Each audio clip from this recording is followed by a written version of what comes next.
Olá, começa agora o programa Trabalhador em Foco. Esse programa que é uma realização do Movimento Sindical de Petrópolis, através da união de diversos sindicatos que fazem a oportunidade de levar para você aí de casa informações precisas e relevantes sobre o dia a dia de todos nós trabalhadores. No programa de hoje, eu tenho o prazer de conversar com o professor, agora vereador, Yuri Moura. E a gente vai falar sobre a Comissão de Educação, Assistência Social e Direitos Humanos da Câmara Municipal dos Vereadores. Seja muito bem-vindo, Yuri, é um prazer recebê-lo de volta. Oi, Carla, muito obrigado. Eu fico muito feliz de estar aqui. Inclusive, você foi a primeira pessoa que eu dei entrevista aqui no Trabalhador em Foco assim que venci a eleição, lembra disso? Lembro, e eu falei que votei em você e também falei que ia puxar a sua orelha se eu não gostasse do seu mandato. Acho que eu não tinha falado que tinha votado em você. Não tinha. Agora eu falei, não é? Estou muito feliz. E se não puxou a orelha é porque as coisas estão indo bem. Estão caminhando, estou orgulhosa de, 5 meses depois, vir te entrevistar a pedido do Movimento Sindical de Petrópolis para a gente falar sobre uma comissão que você faz parte, salvo engano, preside, e que, em minha opinião, é uma comissão muitíssimo importante, porque é a comissão que fala do povo de verdade, porque a gente está falando de assistência social, direitos humanos que são para todos e de educação, que é o futuro dessa nossa comunidade, cidade, estado, nação do mundo.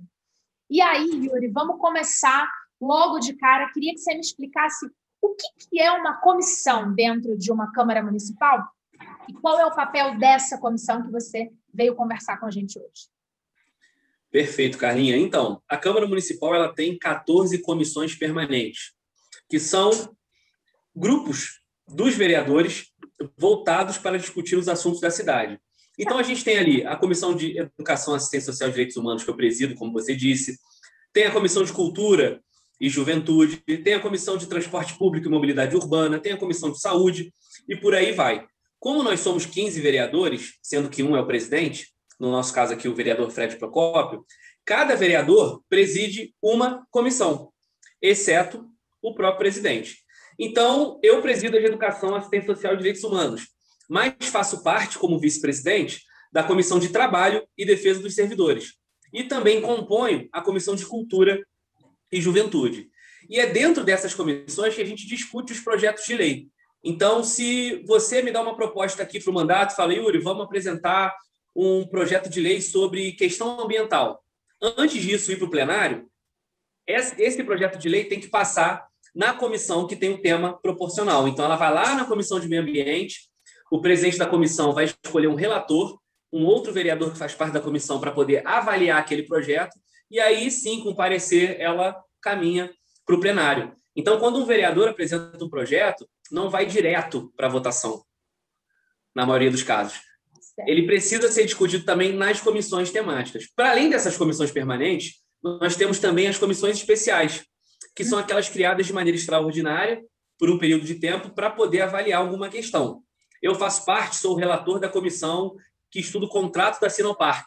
Essa renovação que foi feita no governo passado, no finalzinho do ano, que a gente tem encontrado já indícios de irregularidades, de ilegalidades, e aí nós avaliamos para fiscalizar que era melhor criar uma comissão especial com recorte de tempo para poder montar um relatório e entender o que aconteceu. O legal disso tudo, Carla, é que assim que a gente assumiu nessa legislatura, eu chamei o presidente Fred Procópio e fiz uma proposta de mudança nas comissões permanentes. Então, antes, por exemplo, era a Comissão de Esporte, Lazer e Direitos Humanos. Não dialogava muito. E aí a gente conseguiu colocar Educação, Assistência Social e Direitos Humanos. Antes não tinha a Comissão de Defesa dos Direitos das Mulheres. E aí, com essa proposta que eu fiz de resolução, nós conseguimos criar a Comissão de Defesa dos Direitos das Mulheres. Antes não tinha o tema da proteção animal. A gente conseguiu colocar o tema da proteção animal junto da Comissão de Meio Ambiente, presidida pelo Domingos Protetor, claro, o vereador da causa. Então, nós atualizamos, antes dos vereadores tomarem posse nas comissões, essas nomenclaturas. E aí eu consegui colocar assistência social e direitos humanos junto da educação. Maravilha. E aí eu queria saber o seguinte, quem são os demais vereadores que fazem parte dessa comissão do nosso papo de hoje, Educação, Assistência Social e Direitos Humanos, junto com você? Eu sou o presidente, a vice-presidente é a vereadora Gilda Beatriz e o outro membro é o vereador Domingos Protetor. Maravilha. Eu ouvi falar que vocês fazem encontros periódicos para poder pensar a estrutura dessas questões, dessas pautas, digamos assim, e eu queria saber quantas reuniões já foram realizadas e o que já saiu de tangível. Porque para o lado de cá, e aí com todo o respeito que eu tenho a você e Yuri, que já falei, ganhou meu voto, mas enquanto a todos os vereadores estabelecidos, a gente está um pouquinho cansado de... Temos uma comissão. Eu estou querendo saber o que essa comissão já fez até agora de real. Sim. Nós somos a comissão que mais se reuniu aqui na casa, ordinariamente, para discutir os projetos que estão tramitando e as estratégias que a gente teria como plano de trabalho. Inclusive, a gente teve uma nessa semana, que foi até provocada pelo Domingos Protetor, que é sobre alimentação consciente nas escolas. Aí veio a secretária de Educação, veio o gerente da alimentação escolar, e a gente está tentando implementar aqui um modelo que já foi aceito em várias cidades, como Niterói, por exemplo, que tenta melhorar a alimentação dentro das escolas, mostrando que você pode ter várias formas de proteína para além da carne, mostrando... Você divulgou falando que vai diminuir 20% o consumo de carne e aumentar fruta, legume e verdura? Isso, a proposta seria essa. Pelo menos uma vez na semana a gente conseguir mudar, inverter essa fonte de proteína. E aí tem todo um estudo nutricional, um estudo de segurança alimentar, para que não tenha prejuízo, obviamente, na vida das famílias que dependem muito da merenda escolar, até mesmo ali para o seu convívio. Mas é só um exemplo de uma das pautas que a gente discute. Para além dessas reuniões que a gente vai avançando com esses projetos, indicações legislativas, nós temos também as audiências públicas. E aí também somos a comissão que mais propôs audiência pública. Nós tivemos, em março, uma audiência pública para debater a situação da educação na rede municipal. Dali nasceu essa convocação do processo seletivo da educação que nós conseguimos nessa semana. Nós chamamos a secretária, pressionamos, eu fiz uma indicação legislativa, mandei ofício, fizemos abaixo-assinado com os professores e professoras, e nessa semana, de concreto, de real, a gente conseguiu uma convocação que estava pendente há um ano. E se não tivesse o trabalho da comissão de fiscalizar, de propor, nós não teríamos conseguido. Logo depois, também, nós fizemos uma outra audiência pública, que é a audiência pública do Renda Básica Petrópolis. E aí a gente pode falar um pouco desse projeto depois, porque ele é mais denso.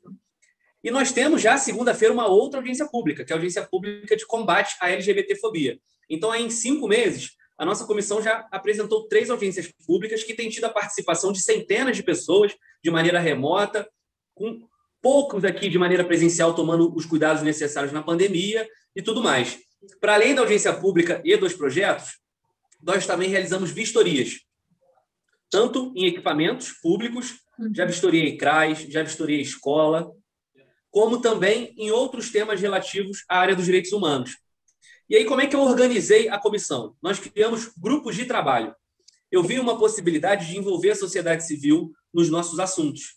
E aí, o regimento da casa permite que as comissões tenham grupos que envolvam as pessoas, cidadãos comuns, nessas discussões.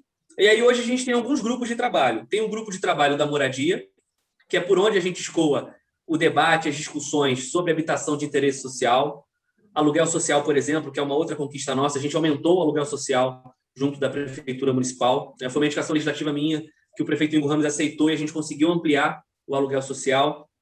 Temos um GT de combate ao racismo religioso, que é uma parceria que a gente tem com o pai Pedro Nogueira, que está elaborando uma cartilha que vai ser entregue nas escolas, que vai orientar as casas como proceder caso sofram racismo religioso.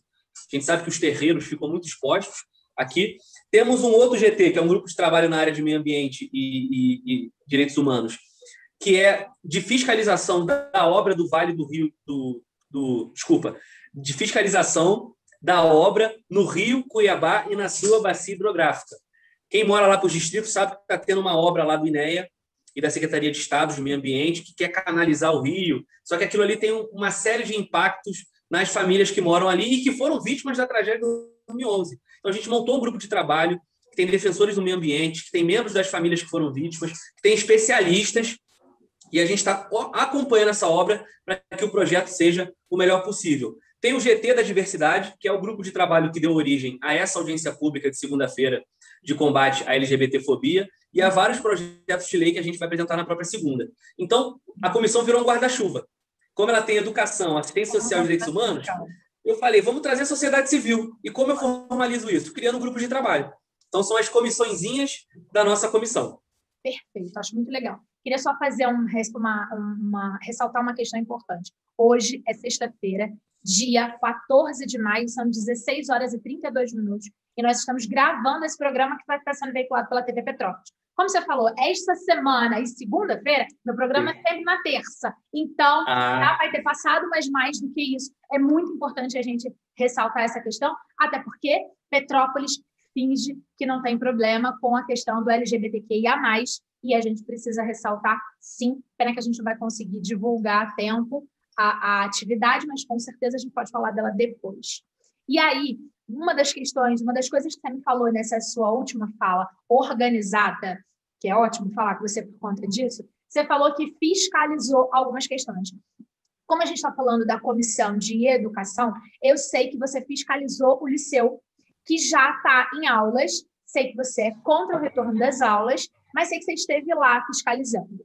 Então, sabendo que você é contra, e também que você fez o seu papel de fiscalizador, porque não é pelo fato de você ser um vereador que é contra uma demanda que veio da prefeitura que você vai fazer o quê? Fazer o seu papel.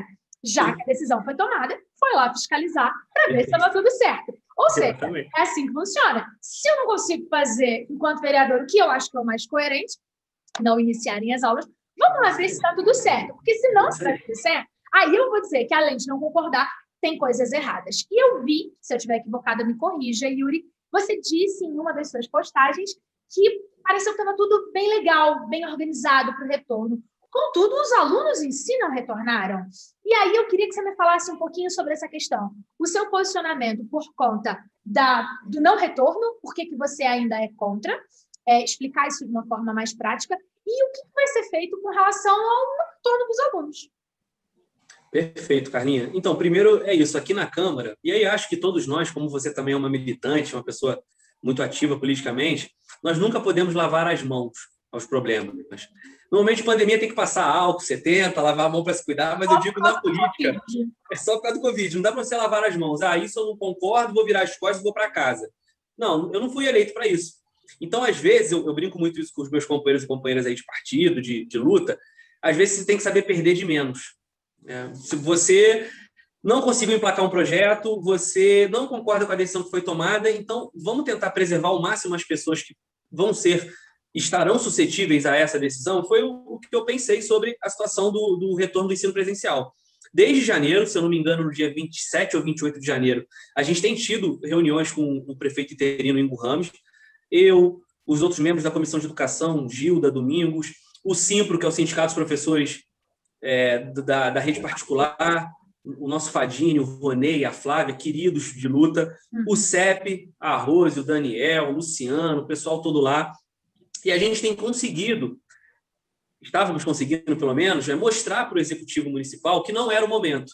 Então, a gente superou o retorno em fevereiro, nós superamos o retorno que seria em abril e, infelizmente, agora, nessa virada de maio, o prefeito decidiu pelo retorno.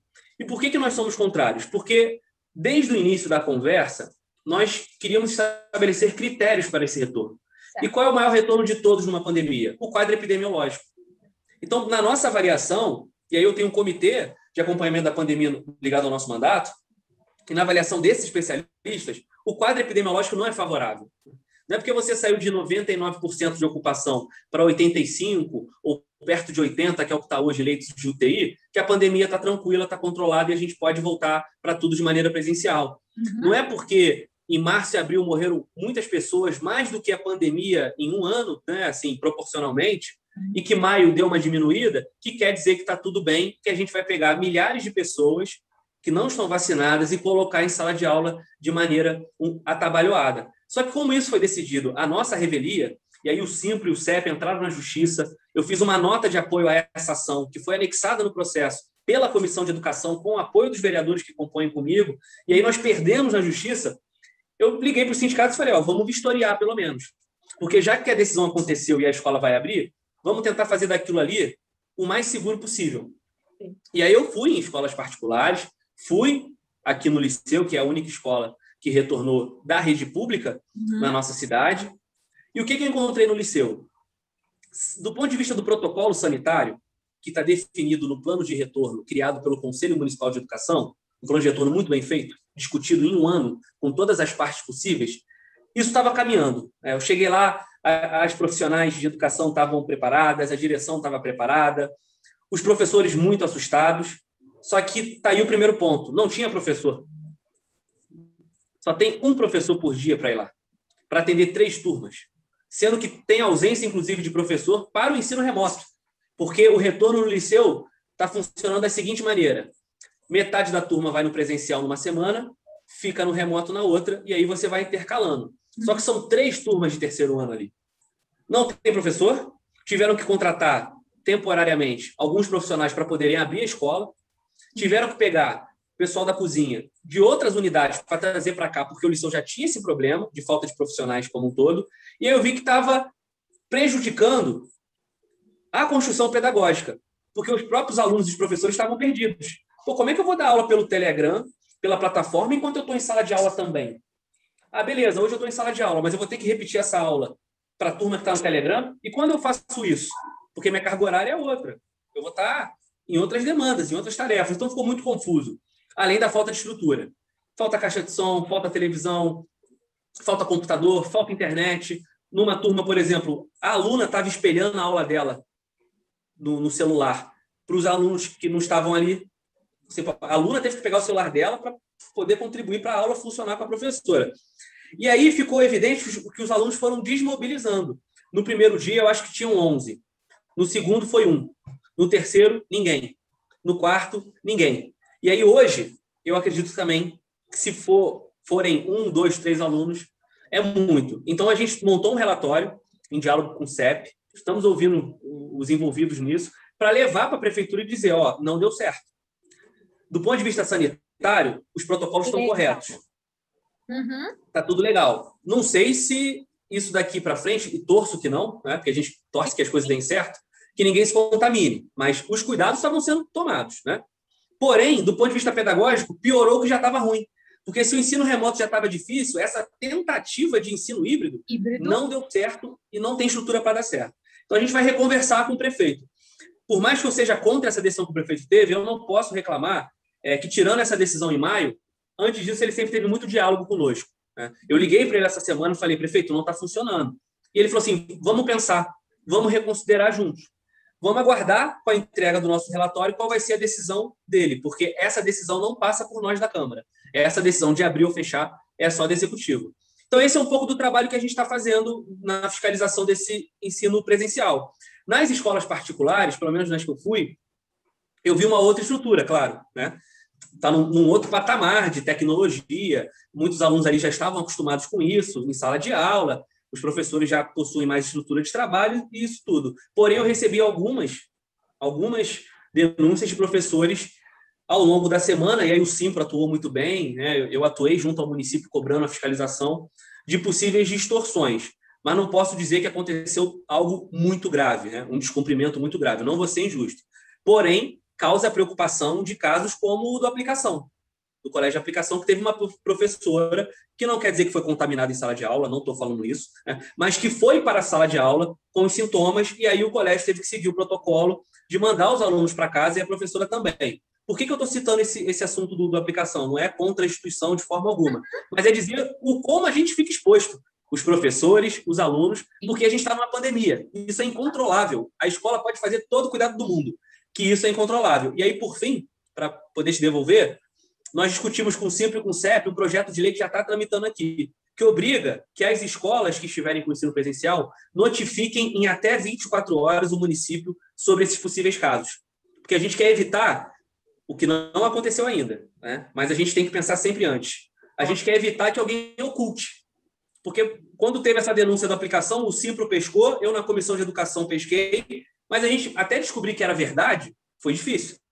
Se você obriga as escolas a notificarem, públicas e privadas, você começa a entender se esse retorno presencial é seguro ou não. Trabalhar sempre com a ciência, sempre com dados e com uma decisão responsável, cara.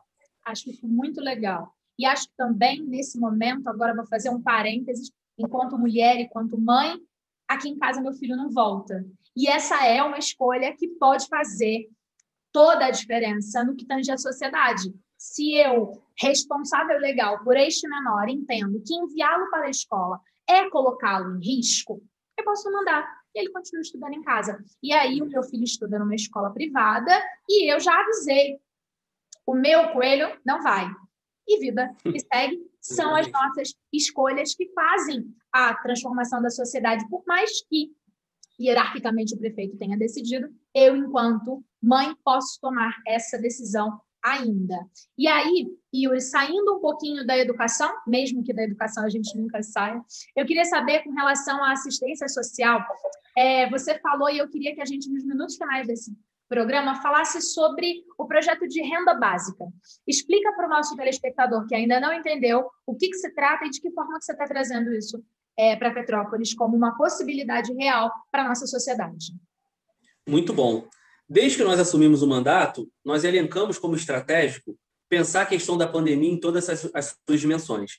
Porque é impossível você propor algo hoje que não dialogue com esse momento tão difícil da história da humanidade e que tem sido tão duro para todos nós. Claro. E aí, na saúde, fiscaliza a vacinação, propus ao município aderir aos consórcios, propus o município a ter um calendário de previsão de vacinas, de acordo com as faixas e os grupos. A gente conseguiu bastante coisa.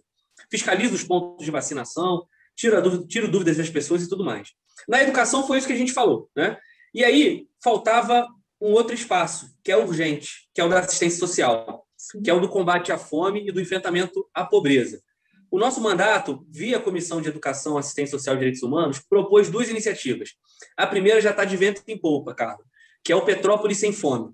Nós criamos uma rede que envolve instituições, voluntários, doadores e conseguimos potencializar a arrecadação e a logística para que a gente possa atender mais famílias com mais condições. Como isso está organizado? Primeiro, tem uma campanha ampla. Nós temos 5 pontos de arrecadação pela cidade que as pessoas doam, a gente pega essa doação e distribui para as instituições, de acordo com a necessidade delas. E outra, que é a estratégia de campanhas pontuais, que é o que tem dado muito certo. A gente cria metas. Então, um exemplo, a Pastoral da Criança lá da São Charbel, lá do Caxambu. A Roseli, a Rosa, são pessoas muito sérias que eu conheço há bastante tempo. Elas estavam com dificuldade de atenderem as famílias. O que a gente da Comissão de Direitos Humanos fez com o Petrópolis Sem Fome? Potencializou a ação delas. Roseli, quantas famílias você atende por mês? Pô, Yuri, a gente precisa de 70 latas de leite por mês. A gente trouxe para a campanha do Petrópolis Sem Fome, que, na verdade, o que o mandato e a comissão fazem? Uma articulação, porque eu não posso pegar doação, eu não pego doação, eu não boto a mão nisso, né? A gente encaminha, a gente facilita, enquanto poder público, a conexão. E quando a gente potencializou essa campanha lá da Pastoral da Criança do Caxambu, que tinha como meta 70 latas, a gente entregou mais de 100 latas, através dos doadores e dos voluntários. Então, é uma integração da sociedade civil com uma rede que a Comissão de Direitos Humanos propõe para atender as instituições que atendem as famílias. E está dando certo. Fizemos uma campanha para atender os trabalhadores autônomos, principalmente motoristas de vans escolares que passaram por uma dificuldade absurda nos últimos anos. Já foram entregues mais de 30 cestas para esses profissionais, porque foi divulgada no Petrópolis Sem Fome, Sociedade Civil e Comissão de Direitos Humanos, uma campanha. Urgentemente precisamos de cestas básicas para profissionais autônomos. E isso foi encaminhado para as lideranças lá, os representantes deles.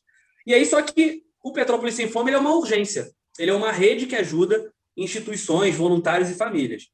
Só que é possível também pensar políticas públicas mais estruturantes, para a gente combater a fome a médio e a longo prazo também, né? Matar a fome hoje e a fome que vai vir.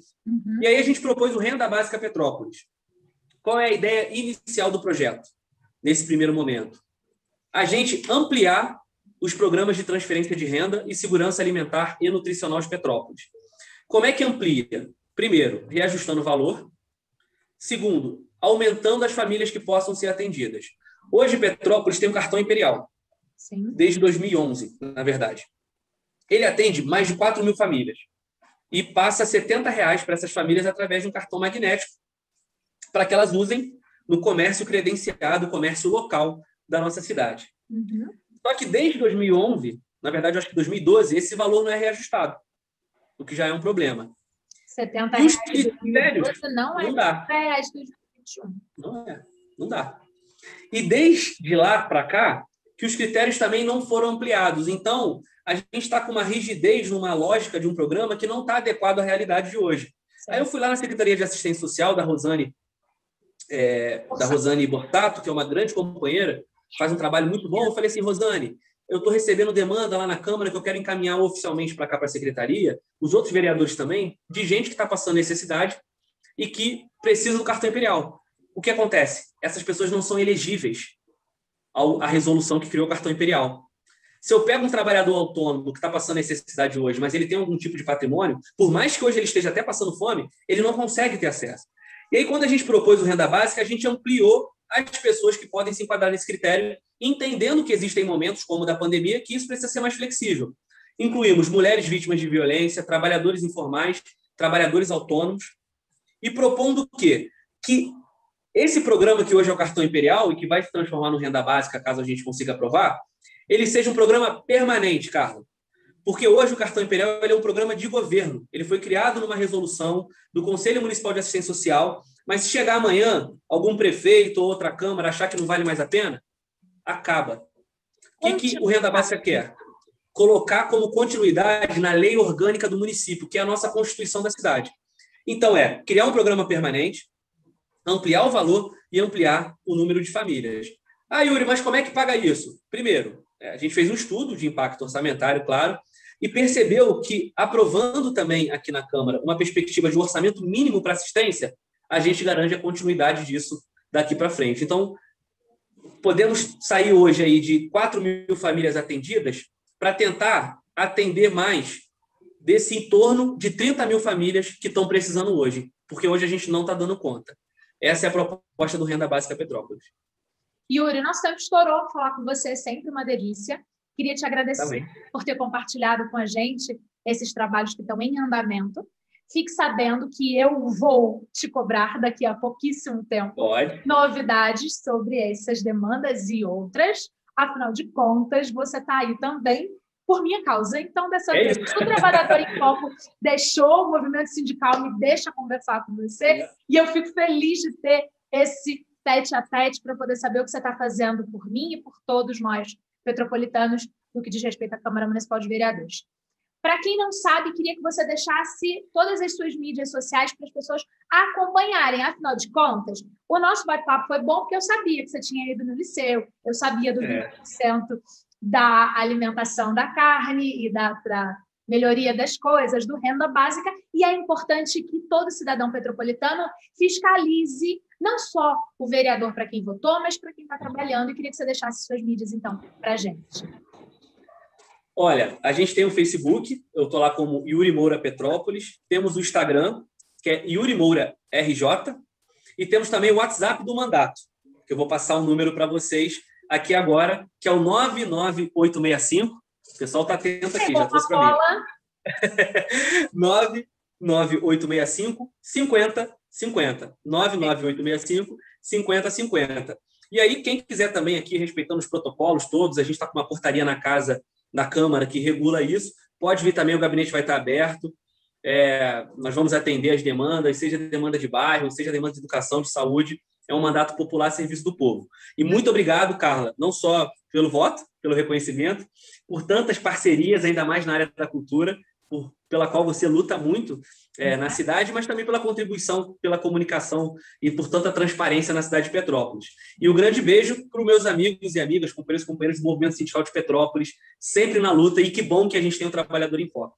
Um abraço, pessoal, estou à disposição. Obrigada, Yuri. Obrigada a você de casa que ficou com a gente. A gente volta em breve num novo programa Trabalhador em Foco. Um abraço grande e até lá. Tchau, tchau.